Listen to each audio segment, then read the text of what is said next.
In China's most open city, July 1st has many meanings. Supporters of the central government in Beijing view it as the anniversary when Hong Kong was brought back into the embrace of the motherland.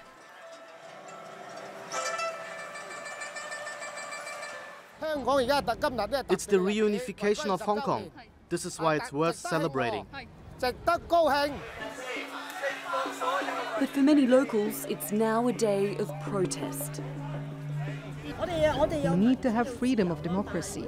We didn't have so much before, but we have even less now. What we see, what we citizens see, isn't the same as what the Chinese government sees. So it's our duty as citizens to tell the government what we want in our society. And for some, that's a reminder of the past. Why are you waving the flag today? Oh, because I love British very much. Numbers were down from previous years, but heat and humidity didn't stop thousands of Hong Kongers from coming out. People in this march are calling for many things: democracy, better education, workers' rights, and stopping developers from harming the environment. It is perhaps one of the clearest symbols of what many people in Hong Kong want to protect, and that is the right to protest and the right to have their voices heard. Hours earlier, Chinese President Xi Jinping inaugurated the city's new chief executive, Carrie Lam. One country, two systems in full show. In no other Chinese city would this take place. But the president also made sure to point out that open divisions in Hong Kong society are not doing the city or its people any favours. It cannot afford to be torn apart by reckless moves or internal rifts. The people of Hong Kong must be united, work together and help each other. And by doing so, you will ensure the success of Hong Kong, your common home.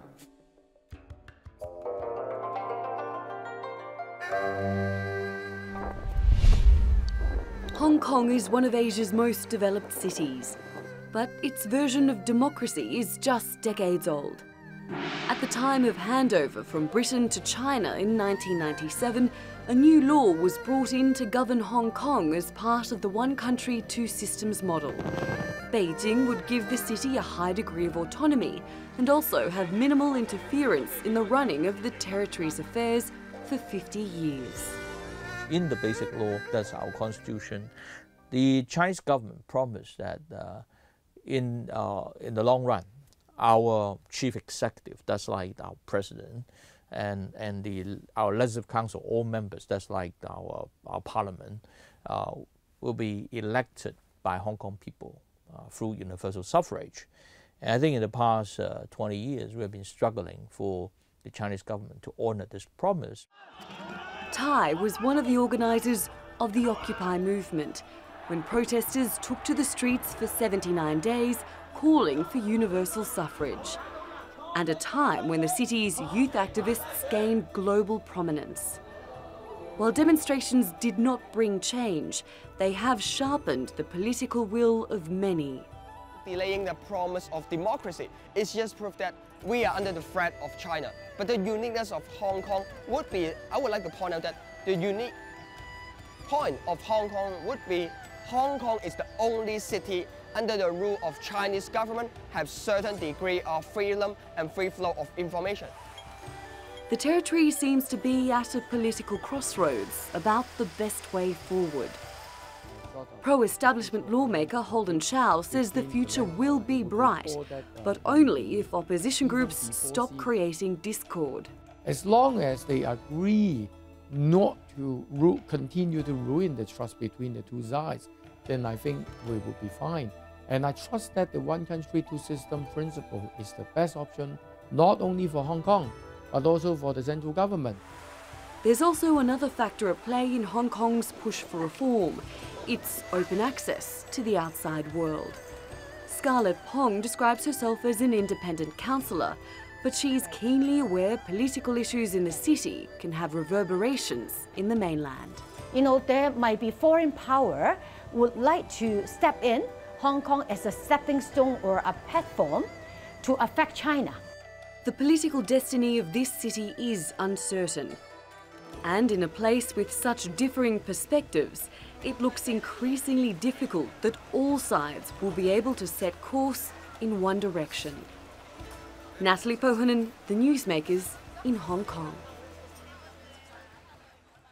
Well, joining me now from Hong Kong is Emily Lau. She's a former member of the Legislative Council and used to lead the Democratic Party. And for The View from Beijing, we have Victor Gao. He's the director of the China National Association of International Studies. Thanks both of you for joining us. Emily Lau, if I had to give you a window into the future 20 years ago and had to show you the prosperity, the stability, the relative freedom to the mainland and the development that occurred in Hong Kong, you would take it, wouldn't you? Yeah, of course. I think the Chinese government promised us one country, two systems. And the most important thing is that we will be able to preserve our free lifestyle and to progress to democratic government. And also, the communist rule in the mainland will not be spilled over to Hong Kong, because that's something that the Hong Kong people are very frightened of. Victor Gao, young people feel as if it is spilling over. Many young people feel they didn't sign up to that social contract that was signed up 30 years ago, and they want change. Does Beijing respect that? Well, change is to be welcomed if the change is positive and designed to promote a greater stability and prosperity in Hong Kong. We should not worry about change. We should care about how these changes will be brought about. I think from the Chinese perspective, in Beijing, from the central government's perspective, they want to make sure that the one country, two system will work. It has worked for the first 20 years. It will work for the coming 30 years. There are problems in Hong Kong which need to be overcome, but it does not take credit away from the viability and the sustainability of the one country, two system in Hong Kong. Yeah, if you'll allow me to come in here. When people in Hong Kong see the disappearance of booksellers and a politically connected billionaire who's disappeared in the middle of the night, presumably plucked away from their beds by the mainland Chinese forces, it suggests to them that they're going the way of communist totalitarianism, maybe not in economics, but definitely in politics. Do you have sympathy with those in Hong Kong who fear that things are changing very fast and in the wrong direction? I personally don't share that view at all. I would say the situation in Hong Kong has remained more or less the same as 20 years ago. If there are changes, 20 years ago, the British never gave Hong Kong any sense of democracy. However, there has been very deeply rooted tradition of rule of law. 20 years later, as of today, there is still rule of law in Hong Kong, even though it needs to be defended very fiercely, of course. And there has been much improved democracy in Hong Kong. Now, people may argue whether democracy in Hong Kong today is the best that they can get, whether there is still room for improvement. Of course, there is still room for improvement, but it will require sticking to the rule of law and make gradual steps forward, rather than try to achieve everything in one step at the cost of protecting the rule of law traditions in Hong Kong. Okay, let me ask Emily Lau then. Chief Executive Carrie Lam, is she a puppet of Beijing, or does she have an independent political will as the Chief Executive? Well, I think that many Hong Kong people are really, they want to give her the benefit of the doubt and hope that she will really live up to what she pledged. And the most important thing is whether Beijing will allow her to work with the pro-democracy politicians so that they can reach consensus on her proposals, and so that these proposals, whether they're bills or the budget or the policies, can get smoothly passed in the Legislative Council. So we will find out very soon, and whether she will be allowed to appoint people from all spectrum of political life to sit on the boards and committees of the government.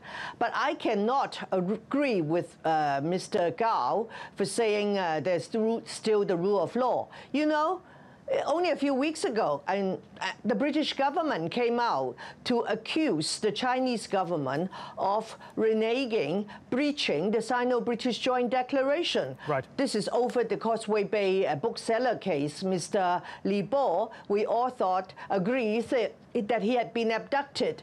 Somebody from the mainland had come to Hong Kong to abduct him. This is against one country, two system, and against the basic law. And now what do the Chinese government have to say? They say this Sino-British Joint Declaration, which was signed in December of 1984, they said it has no more relevance. Right. It is just a piece of paper. So let's ask. So if that's the case, I don't know what other governments will want to sign any agreement with China from now on. Right, that's a really good point. Let's bring in our guest from London now. It's Anson Chan. She served as the head of Hong Kong's civil service, both under the British colonial government and the Hong Kong SAR. Thanks for joining us, Ms. Chan. Is it just a historical document, this joint declaration? Can the Chinese just tear it up and throw it away?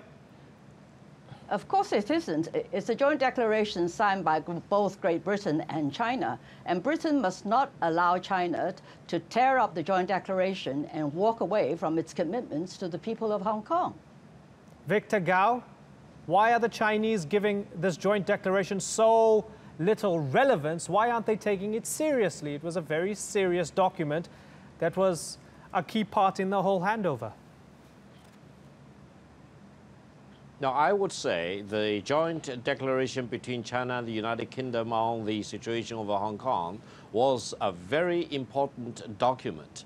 And most of the terms in the joint declaration have been reincorporated in the basic law in Hong Kong, which is the highest law in Hong Kong. And I think the spokesman from the Chinese Ministry of Foreign Affairs most likely was meant to say that the joint declaration was a historical document signed between China and the United Kingdom, and the current law in Hong Kong, which governs all the aspects of the political life in Hong Kong, is the basic law. So we need to stick to the basic law rather than sticking to the original historical document of the joint declaration. Now, how to read the pronouncement of the foreign spokesman's position is open for question. But I think he meant to say that at present, only the basic law governs the political life in Hong Kong. Fair enough. And you both interpret it differently.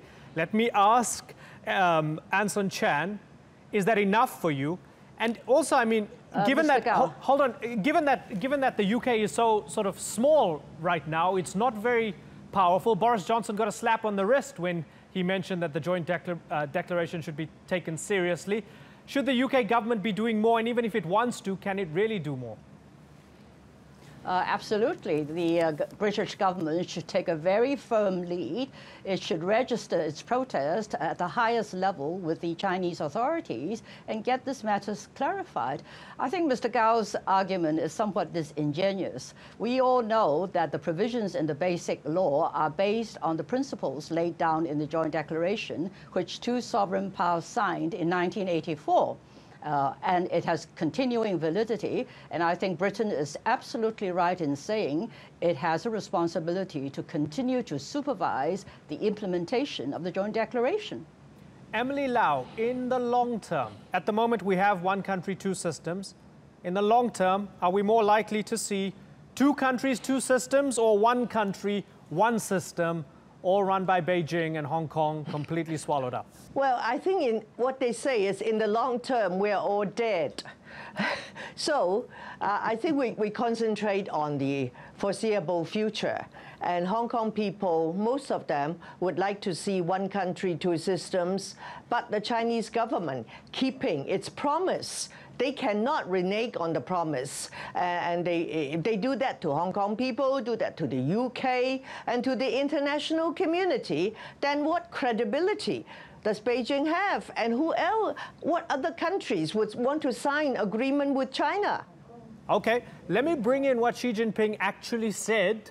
And some would say this is a warning, some would say this is just a sort of gentle reminder to Hong Kongers. Let's have a listen to what he said very recently.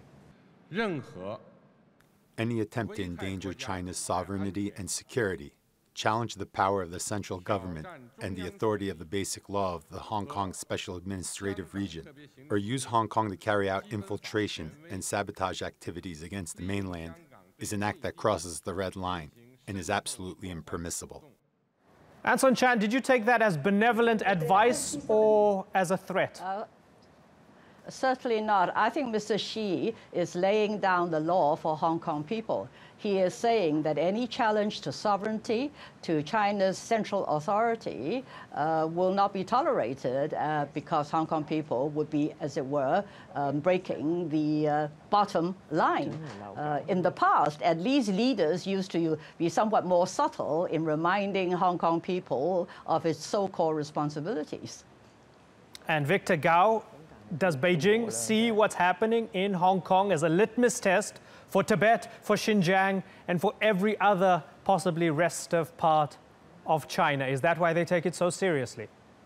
No, I think Hong Kong is Hong Kong, and the one country, two system applies to Hong Kong and only to Hong Kong at this particular moment. You know, Macau is an exception. Macau has maintained stability for all these 18 years or so. Therefore, when we talk about Hong Kong, I think President Xi Jinping is very clear in expressing that there is a bottom line and no one should step on the bottom line without consequences. And I think, you know, while we talked about the Basic Law and the Joint Declaration, the Chinese government position is absolutely clear and has been made known to the whole world. That is, Britain has no right to interfere in anything in Hong Kong at all after 1997. That exactly is the basis for the Chinese Foreign Ministry spokesman who said that the Basic Law prevailed and Britain has no rule, no role at all under the Basic Law to further interfere in the local affairs of Hong Kong. And that is very clear. No one should allow Britain to point its finger again in local matters in Hong Kong. Okay, final question for you, Anson Chan. We're running out of time. Is Hong Kong's freedom shrinking? Absolutely. Yes, absolutely. I think we see a steady erosion of one country, two systems, a high degree of autonomy for Hong Kong people, and a direct challenge to our core values and our lifestyle. Okay. Emily Lau, Anson Chan, and Victor Gao, it's been a pleasure talking to all of you. Thank you very much.